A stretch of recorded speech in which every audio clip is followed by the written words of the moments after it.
Welcome to Death in Children's Literature.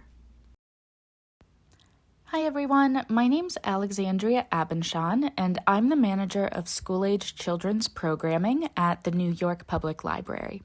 I can usually be found laughing too loudly everywhere I go and desperately trying to keep my plants alive, but usually failing. Hey, I'm Joe. I'm in school on my way to becoming a librarian, and I work at a branch of the New York Public Library. In my current role, I get to work with teens. I'm learning a lot about everything YA, but really my biggest interest lies with school-age kids. Middle grade fiction is my jam, so today I'll be speaking mostly from the perspective of death as it appears in middle grade literature. You can see here that we're defining children's death literature as a segment of children's literature where death is the focal point of the book. This is not simply where a death occurs in a book on the sidelines, but rather where a death is central to the theme and/or plot. The book walks a child through the experience of death and the emotions that often, but don't always, come with it. You can find this variety of literature in all aspects of your children's collection, but we've found that it's most frequently in the picture book and juvenile fiction section. It's notably less frequently found in early readers and young readers, which are books that children are often reading on their own or just starting to read on their own, and where adults may not be on hand to guide a conversation about feelings or emotions. All right, let's dive into the nitty-gritty. So, where'd this topic get its start? Children and adults shared literature up until the end of the 17th century, and they shared the same understanding of death. High infant mortality rates, low life expectancy rates, poor medical treatment and sanitation, and history's equivalent of today's farm-to-table lifestyle meant a very fatalistic approach to life. Basically, death was commonplace. But as people lived longer, feelings about death rapidly changed, and this was quickly reflected in the literature. As grotesque as the original tales were, even the Brothers Grimm reflected this by showing that innocent children are magically brought back to life, whereas menacing and horrible adults are not. Attitudes continue to shift throughout history as dominant feelings and trends in death culture ebb and flow. So too is this reflected in publishing. In recent decades, adults have rallied around an avoidance of an honest treatment of death in conversation with children, likely due to a, quote, cult of the young, unquote, and a fear of the aging. You'll notice this through tactics like the constant use of animals over people, which speak to larger issues, right? And euphemisms in some books, such as the use of sleeping over words like dead or died.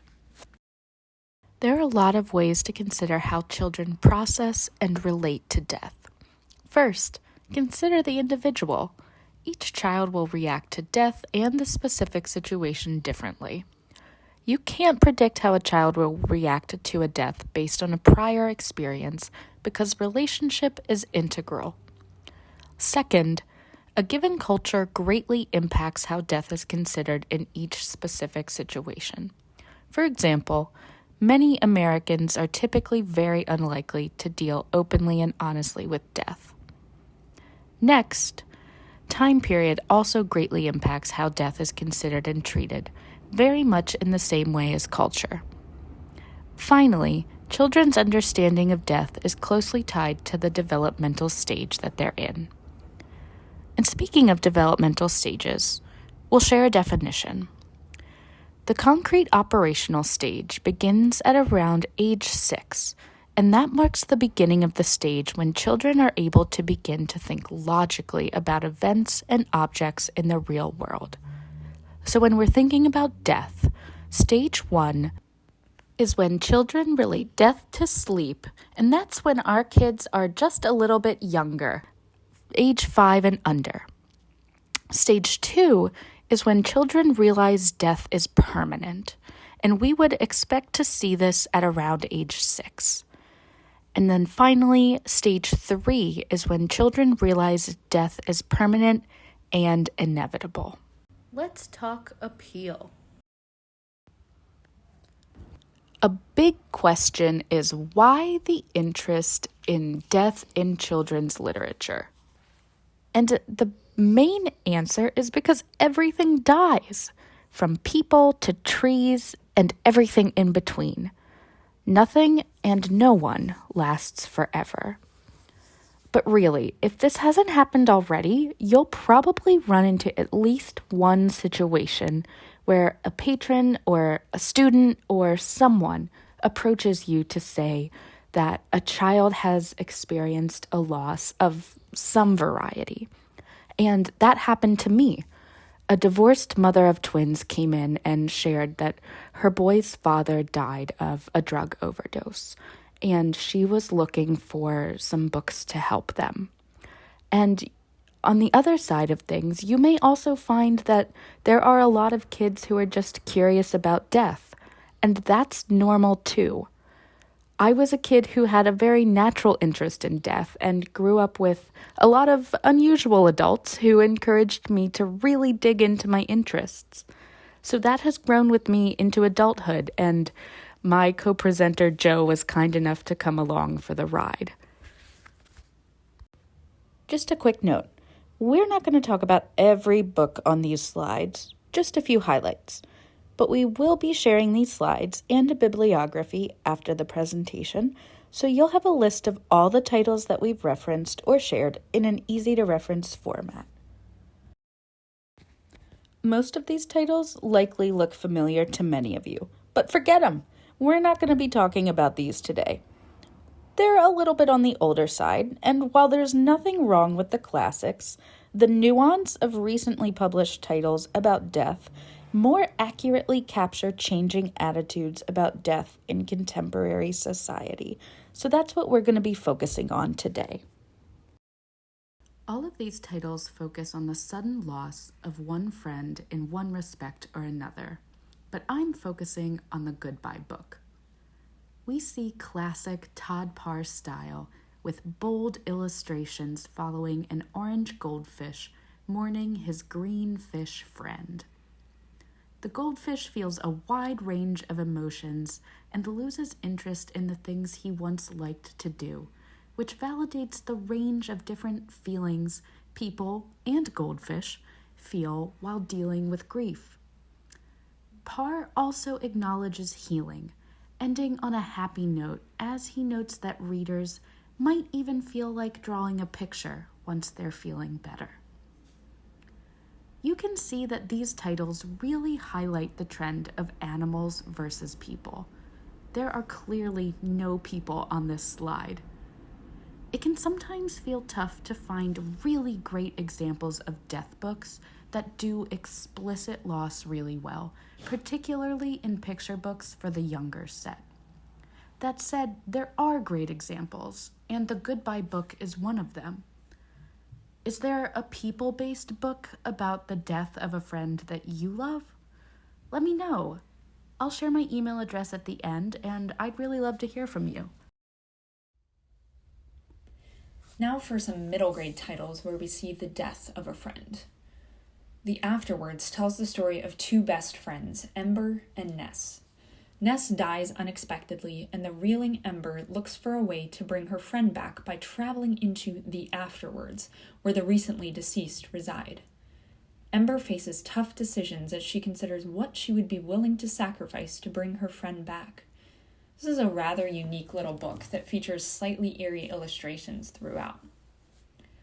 In The Brave, Colin is sent to Minnesota to live on an Ojibwe reservation with his mother, whom Colin has never even met.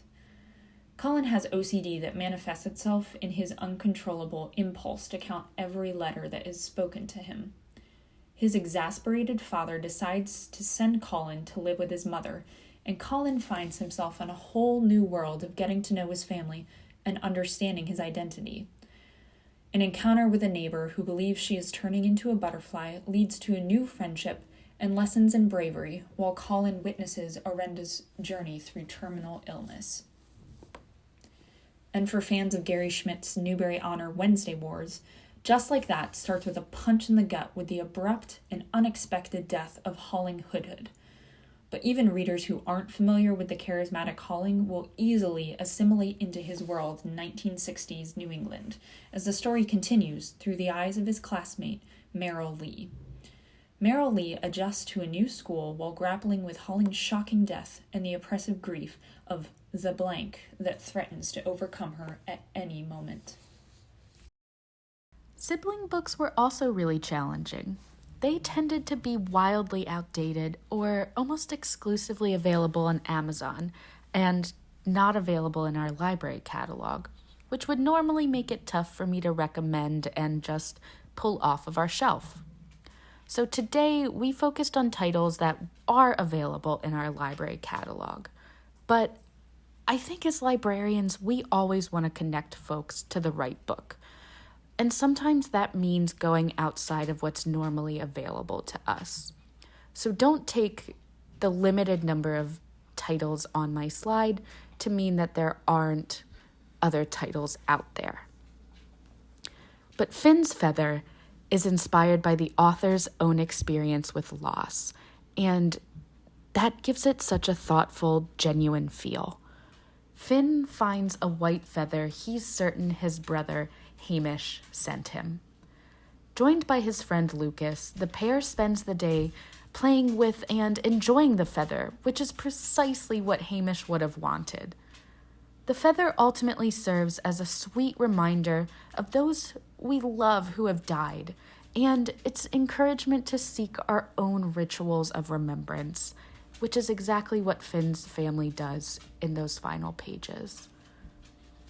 I also find Ben's flying flowers equally enchanting. Emily's younger brother Ben dies from a serious illness, and the pages recount Emily's experiences before and after Ben's death, and again show the wide range of emotions that come after experiencing a loss, from sadness to anger. Even as Emily's sadness grows smaller, she still asks if Ben will come back. And remember, that leads us to know exactly what stage Emily may be in. The children's ages in this title set it apart, especially because Emily is so believable, and that really hits it home for me. And a few examples of fiction titles where we see the death of a sibling. Not All Heroes will be released this May. Zinnia's family moved to Maine for a fresh start after her little brother Wally died. Zinnia feels directionless until she stumbles upon a secret club of kids who want to be heroes. While they don't have superpowers, the reality shifters do have the power to make positive changes in their neighborhood.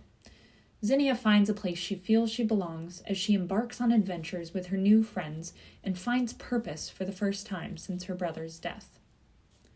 The Stars Beneath Our Feet came out a few years ago and received rave reviews.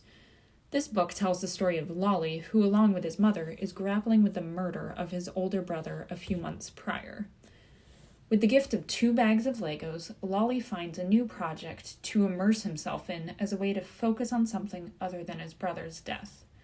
Eventually, Lolly finds clarity not only in the piles of random Legos, but in the path ahead of him as he navigates life without his brother.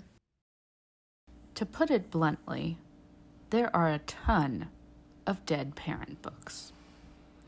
The Scar is one of my favorite books in this entire presentation. I have a lot of favorites, but a quick anecdote highlights how important it is to remember the individual when you're recommending a book.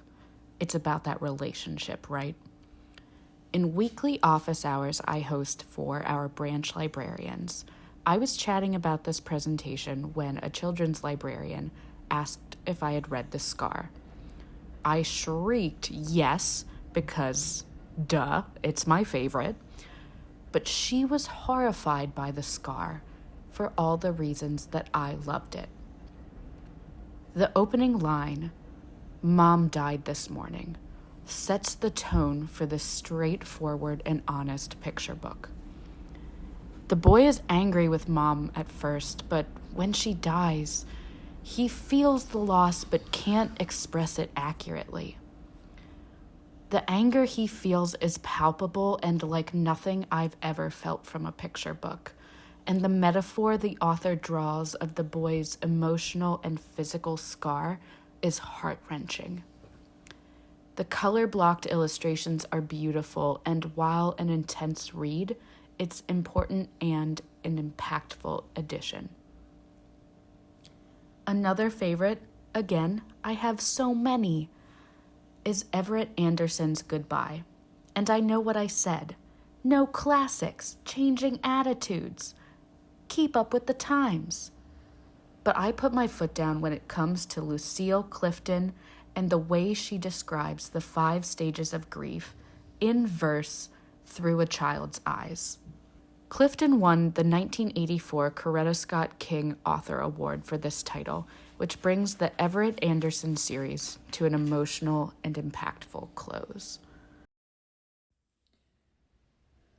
From my experience, parent seems to be the most common trend in death-related children's literature. Glitter Gets Everywhere covers death in one of the most uniquely comprehensive ways that I have seen. Although this book includes a lot of side elements, from sibling quibbles to a positive portrayal of therapy, to a transatlantic move, to new friendships, to even appearance on The Great British Bake Off, the story begins on the morning of Kitty's mother's funeral. As the story progresses, there are flashbacks to the year preceding Kitty's mother's death through a cancer diagnosis, treatments, and ultimately her death. Through these, we get a full picture of the family's journey through grief and death. The death of a parent is also frequently seen across many genres within middle grade fiction. Prairie Lotus by Linda Sue Park is a historical fiction alternative to Laura Ingalls Wilder's Little House on the Prairie. In Prairie Lotus, Hannah, who's half Chinese and half white, leaves her home in California after her mother's death. She and her father move east to settle in a new town. Park addresses topics such as racism, microaggressions, and assault as Hannah learns how to push back against white supremacy and the cultural expectations for females at the time. But overarching this whole story, Hannah is processing her mother's death and how to navigate in this new environment without her. Another example of a mother's death in historical fiction is Donna Jo Napoli's recent In a Flash, which is set in Italy and Japan during World War II. And later this year, author John David Anderson will be releasing Stowaway, which is a sci-fi novel set in the not-so-distant future. Leo's mom was killed during an alien attack, and shortly thereafter, Leo and his brother join their dad to escape the dangers of Earth for life on a spaceship, which is not all it's cracked up to be. After Leo's father is abducted during an invasion of their new home, Leo finds himself crossing the galaxy with a ragtag group of space pirates with the hope of reconnecting with his family, as he continues to grieve his mom's death and wonders if he will even find his dad alive. All 3 of these beautiful books about losing a grandparent hinge on remembrance, and you really can't go wrong with any of these titles.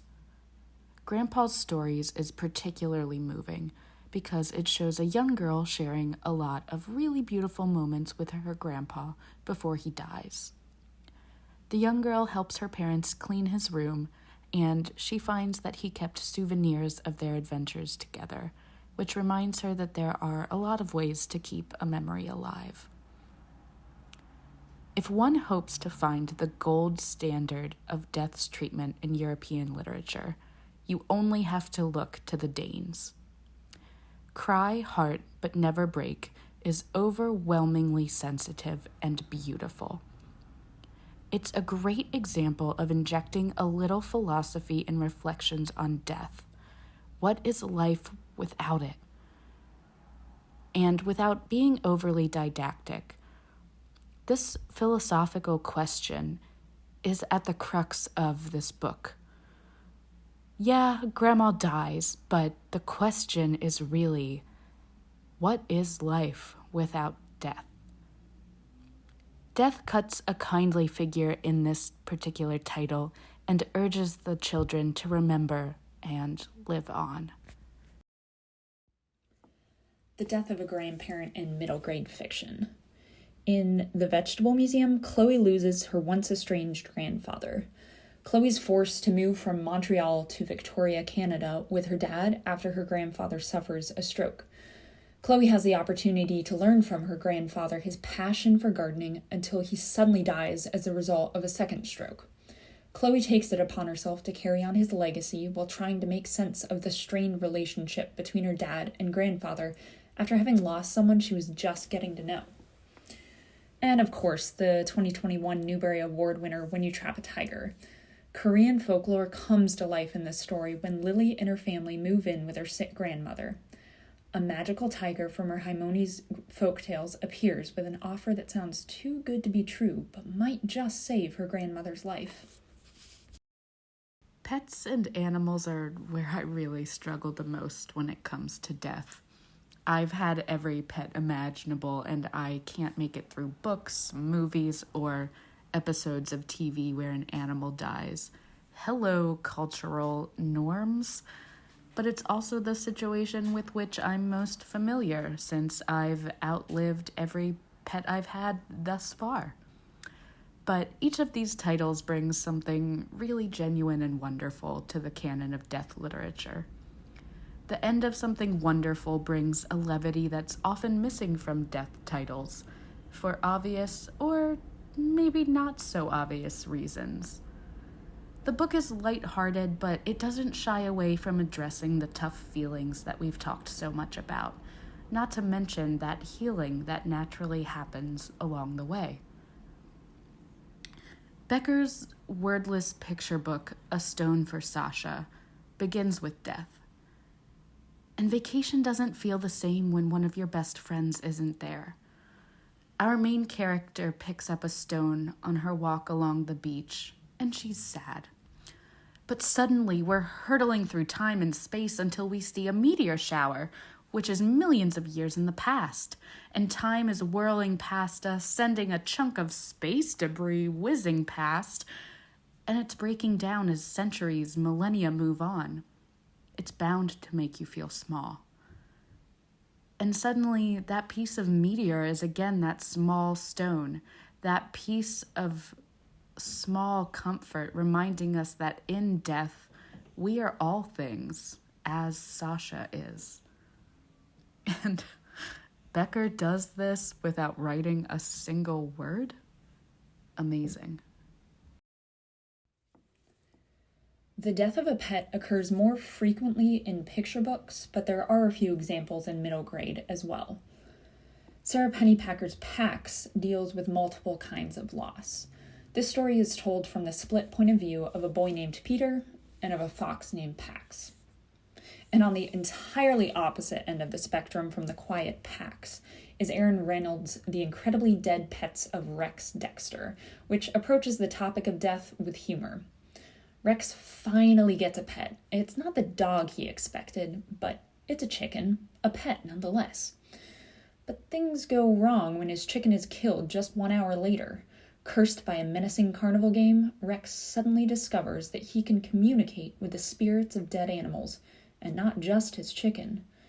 Haunted by the ghosts of a group of animals, including a gorilla and a rhinoceros, Rex sets out to investigate the suspicious death of the local zoo's animals. Each of these books brings a really unique perspective to the death lit canon, and they're focused primarily on looking at the ebb and flow of our overall life cycle, a map into the world, and asking those hard questions, the ones that don't really have answers. Where do they go? If you can only get your hands on one book, though, take a look at Duck, Death, and the Tulip. This German import shows the relationship between Duck and death during the final summer of Duck's life. And that's exactly what it is, a relationship. It's far more like a friendship than something that is feared and something to be avoided. It's an elegant consideration of death that doesn't offer comfort in the same way as other titles, but challenges our typical relationship with death. It's also where we snagged all of these really cool spot illustrations for our presentation. Most of these general titles are picture books, but Bone Hollow is a middle grade death book that defies categorization. Gabe, who has already been through the death of his parents and of his gramps, falls off a roof in the middle of a storm. When he wakes up, everyone is crying over him, and Gabe gradually comes to the realization that he is dead. He finds a place in Bone Hollow, a waiting ground for those recently deceased. He comes to terms with his existence in the afterlife with the help of a new friend who he discovers is death. Maybe Tomorrow and The Heart in the Bottle are two great picture books that address grief in a very general sense, but are great resources for starting conversations with younger children about processing death. In The Funeral, Norma's great-uncle Frank has just died, and she's grappling with mixed emotions. She discovers that a funeral means the opportunity to miss school and hang out with her cousins, but she's also trying to understand the rituals surrounding death. In the end, she decides Uncle Frank would have enjoyed his funeral. I love all three of these books because, above all else, they are very upfront and honest. Death is Stupid is one of my favorites, both for its simple approach, which is written to validate children's feelings and without using platitudes or niceties, and for its visually interesting art, which mirrors the mix of emotions that death brings. Will My Cat Eat My Eyeballs is another amazing book by mortician Caitlin Doty, who also writes death books for adults. Nudge, nudge. For this title, she sourced questions from tiny mortals, as she put it, and answered them honestly without being macabre. This would be a great book to pitch for readers who enjoy gross-out facts, history, and body science. Overall, I can't recommend this title more highly. The curious mortal here learned a lot, and expertly wielded knowledge learned from this book to win an argument with my dad about Viking funerals. Point for Lex. And we have a few graphic novels as well. Benny and Penny and How to Say Goodbye is two siblings' discussion about death and grief when they encounter a dead salamander. This is perfect for younger readers. And with these other titles, we have a few examples of genre blending. My Own World and The Deep and Dark Blue are both sci-fi fantasy. Catherine's War is a historical fiction set in France based on the author's mother's experiences during World War II. As Catherine is moved to and from various safe houses throughout Europe, she loses contact with her parents and eventually must come to terms with their loss, never having gotten the chance to say goodbye.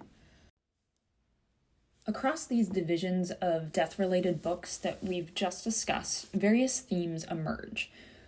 Because of the longer form of middle grade fiction, there's more space for developing these themes, and since middle grade is what I'm most familiar with, I'm going to focus on these themes as they appear in middle grade specifically. So I want to talk about one major overarching theme that is evident in middle grade novels that address death, and that is coping mechanisms. We see a variety of ways that characters process death and their grief and the effect that these coping mechanisms have on the characters' lives. I'm going to discuss 3 different aspects of this theme, and those are bearing the weight, manifestations of the deceased, and the emotional journey. And again, all of the examples that I'll be discussing will be middle grade, those books intended for the older 8 to 12 audience. First, we have bearing the weight. While children process their own grief, they may bear the effects of adults' trauma as well. In some cases, children are left to fend for themselves, or they are expected to step into the role of a caregiver, taking care of themselves, a sibling, and even adults. That's the case in both Trowbridge Road and Isaiah Dunn is My Hero. In these stories, we see the death of a parent and the remaining caregiver's struggle to grapple with the death and their spiral into depression. In Trowbridge Road, after the death of her father, Junebug fends for herself as she processes her own emotions on top of daily care for both herself and her mother. After Isaiah Dunn's father dies, Isaiah feels the pressure to step up to the plate and take care of his mother and younger sister. But ultimately, others step in to share the burden. Friends, neighbors, family members, and other trusted adults intercede, and the resolution includes the realization that grief does not have to be processed alone. Another coping mechanism is seen in manifestations of the deceased. In some cases, this is a sign of a presence. Characters will sense someone's presence after he or she has died. These premonitions include signs that are seen, felt, heard, or smelled. In Beginner's Welcome, Annie Lee's father dies, but still, the TV turns itself on to the basketball games he would watch, the record player plays his favorite songs, streaks of shaving cream appear in the sink, and the aroma of his favorite cookies wafts from the oven. The signs can also take physical forms, often flying insects such as butterflies or fireflies. Butterflies play a big role in The Brave and become a way for Colin to reconnect with the deceased. The Whispers are magical fairies that appear as orbs of light and will grant wishes in exchange for gifts. 11-year-old Riley is determined to use their power to bring his mother back. We see deceased relatives appearing as fireflies in Ghost Squad by Claribel Ortega, which I'll actually talk about on the next slide, but I wanted to mention it here as well as another example of manifestations taking the form of an insect. The deceased can also manifest in spectral appearances. Most commonly, characters will confront a phantasmic figure in the form of a ghost, a spirit, or an imaginary friend. Often, though, these appearances are a source of comfort rather than something to be feared. In Sauerkraut, HD meets the ghost of his great-great-grandmother, who teaches him the proper way to make sauerkraut.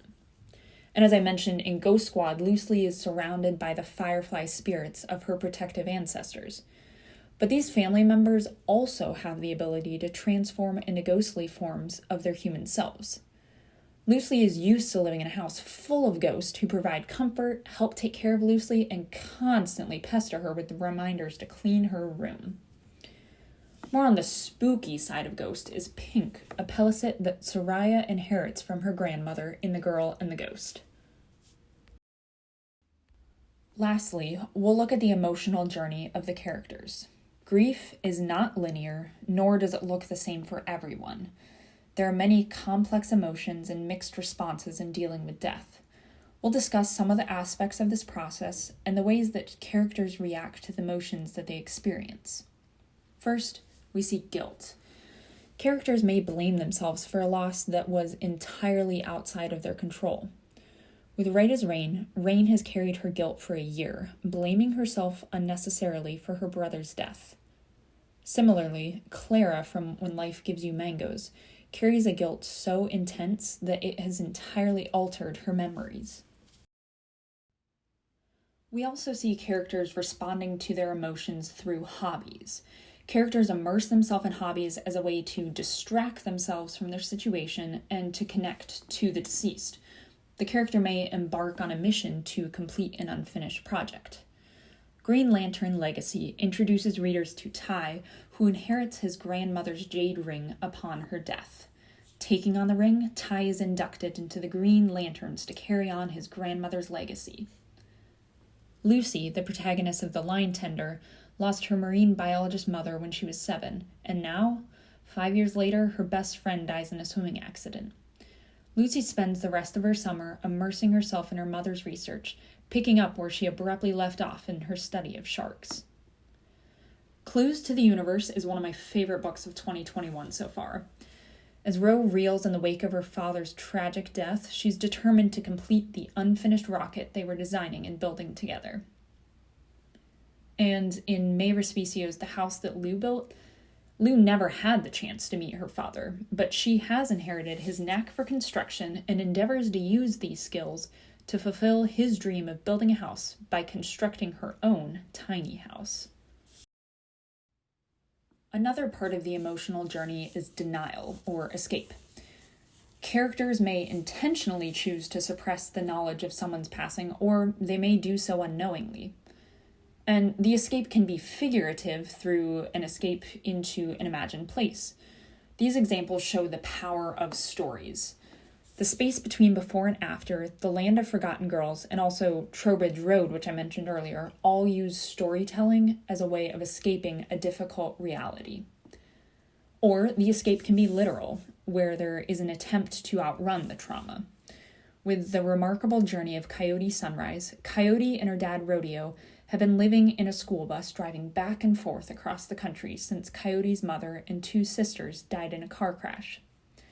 Coyote's dad may be determined to steer far clear of their hometown, but Coyote is just as determined to concoct a plan to return to their home in Washington for the first time in 5 years. A final element of the emotional journey that we often see is humor. Humor gives a reprieve and brings levity to an otherwise overwhelming situation. The 3 examples I've included here contain moments of laugh-out-loud absurdity. In Pie in the Sky, Jingwen turns to baking as a place of solace after his dad dies and Jingwen's mom decides to move their family to Australia. A new language, a new culture, and still the same annoying little brother, Jingwen is juggling a lot. Finding Orion tells the story of Orion, who embarks on a ridiculous quest with his quirky family as part of the last wishes of his eccentric grandfather. And finally, we have Pay Attention, Carter Jones. Carter has a lot on his plate with a military father deployed overseas, his first day of middle school, and processing of the death of his little brother. The story brings in humor and sports with the sudden appearance of a larger-than-life butler handing out life advice and teaching Carter and his friends how to play cricket. I want to give a shout out to a few new and upcoming titles that you definitely want to keep an eye out for.